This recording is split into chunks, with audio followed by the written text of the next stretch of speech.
우산도 없이 갑자기 쏟아지는 빗 속에 갇혔다고 상상해 보세요. 목적지까지 500m, 당신은 어떤 선택을 하시겠습니까?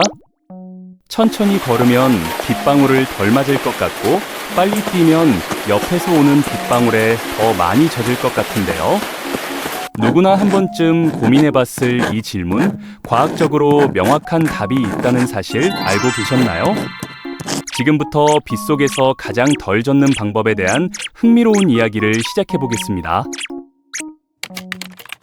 먼저 위에서 떨어지는 빗방울부터 생각해 볼까요? 당신이 움직이든 멈춰 있든 머리 위로 떨어지는 빗방울의 양은 정확히 똑같거든요.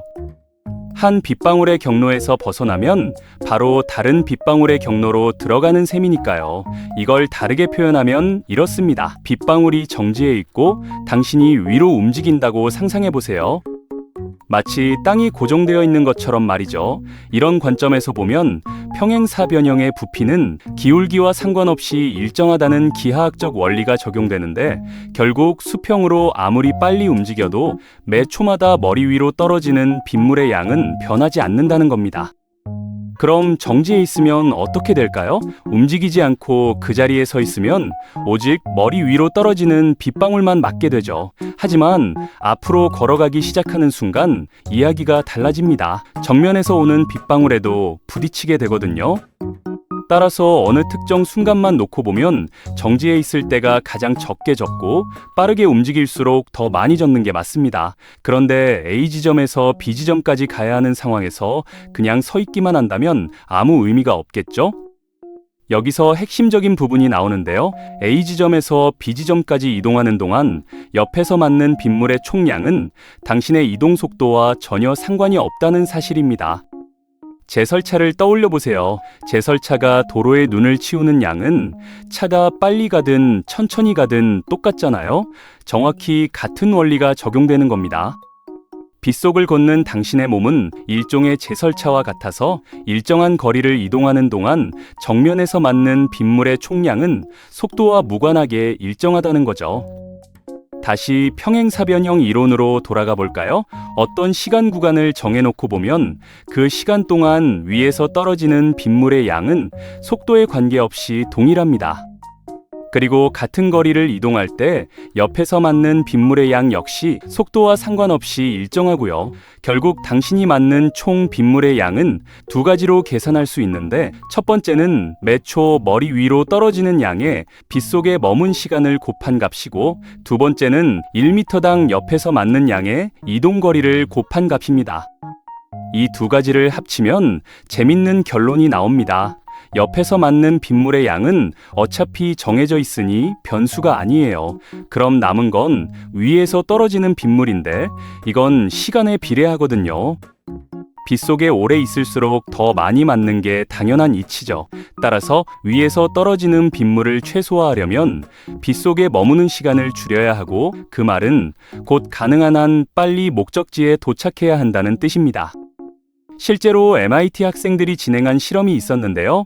같은 거리를 걸어갈 때와 뛰어갈 때의 젖은 정도를 측정했더니 뛰었을 때가 평균 40%에서 50% 정도 덜 젖었다고 합니다. 빗속에 머무는 시간이 절반으로 줄어들면 위에서 맞는 빗물도 절반으로 줄어드는 건 당연한 결과겠죠?